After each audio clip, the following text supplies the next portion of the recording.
एक बच्चे को आम का पेड़ बहुत पसंद था। जब भी उसे फुर्सत मिलती वो उस पेड़ के पास पहुंच जाता, पेड़ के ऊपर चढ़ता, आम खाता, खेलता और थक जाने पर उसी की छाया में सो जाता। बच्चे और आम के पेड़ के बीच एक अनोखा रिश्ता बन गया।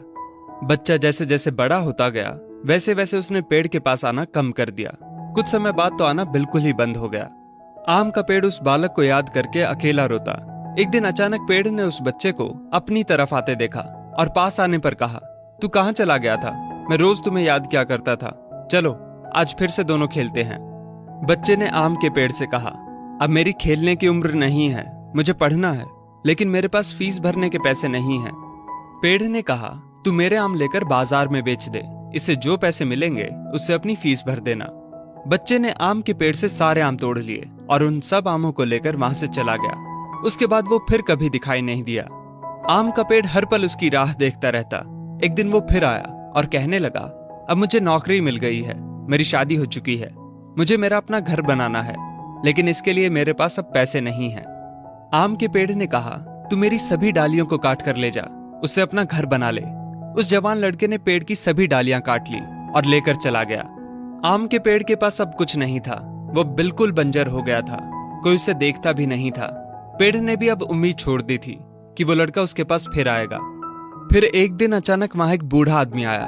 उसने आम के पेड़ से कहा, शायद आपने मुझे पहचाना नहीं, मैं वही बालक हूं जो बार बार आपके पास आता था और आप हमेशा अपने टुकड़े काट कर मेरी मदद करते थे।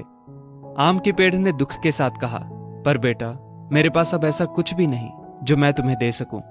वृद्ध ने आंखों में आंसू लिए कहा, आज मैं आपसे कुछ लेने नहीं आया हूं, बल्कि मुझे आपके साथ जी भर के खेलना है, आपकी गोद में सिर रखकर सो जाना है। इतना कहकर वो आम के पेड़ से लिपट गया और आम के पेड़ की सूखी हुई डाली फिर से अंकुरित हो उठी। दोस्तों, वो आम का पेड़ और कोई नहीं बल्कि हमारे माता पिता हैं। हम जब छोटे थे तो हमें उनके साथ खेलना अच्छा लगता था, लेकिन जैसे जैसे हम बड़े होते चले गए उनसे दूर होते गए।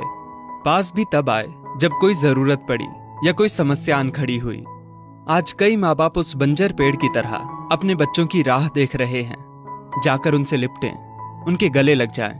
फिर देखना वृद्ध अवस्था में उनका जीवन फिर से अंकुरित हो उठेगा।